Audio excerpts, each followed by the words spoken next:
दोपहर का समय था। राजा अकबर अपने दरबार में बैठे कुछ सोच रहे थे। अचानक उन्हें बीरबल की कही हुई एक बात याद आई। उन्हें याद आया कि एक बार बीरबल ने उन्हें एक कहावत सुनाई थी, जो कुछ इस तरह से थी: खाने के बाद लेटना और मारने के बाद भागना एक सयाने मनुष्य की निशानी होती है। राजा सोचने लगे, अभी दोपहर का समय है। यकीनन बीरबल खाने के बाद सोने की तैयारी में होगा। चलो आज उसकी बात को गलत साबित किया जाए। यह सोचकर उन्होंने एक सेवक को आदेश दिया कि इसी वक्त बीरबल को दरबार में उपस्थित होने का संदेश दिया जाए। बीरबल अभी खाना खाकर बैठे ही थे कि सेवक राजा का आदेश लेकर बीरबल के पास पहुंचा। बीरबल आदेश के पीछे छिपे राजा की मंशा भली भांति समझ गए। उन्होंने सेवक से कहा, तुम थोड़ी देर रुको, मैं कपड़े बदलकर तुम्हारे साथ ही चलता हूँ। अंदर जाकर बीरबल ने अपने लिए एक तंग पजामा चुना।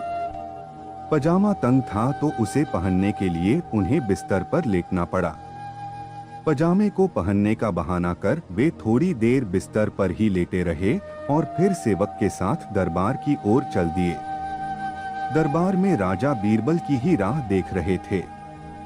उनके वहां पहुंचते ही राजा ने पूछा, क्यों बीरबल, आज खाने के बाद लेटे थे या नहीं? बीरबल ने जवाब दिया, जी महाराज, जरूर लेटा था। यह सुनकर राजा को बहुत गुस्सा आया। उन्होंने बीरबल से पूछा, इसका मतलब यह है कि तुमने मेरे आदेश का असम्मान किया। तुम उसी समय मेरे सामने क्यों उपस्थित नहीं हुए? इसके लिए मैं तुम्हें सजा देता हूँ।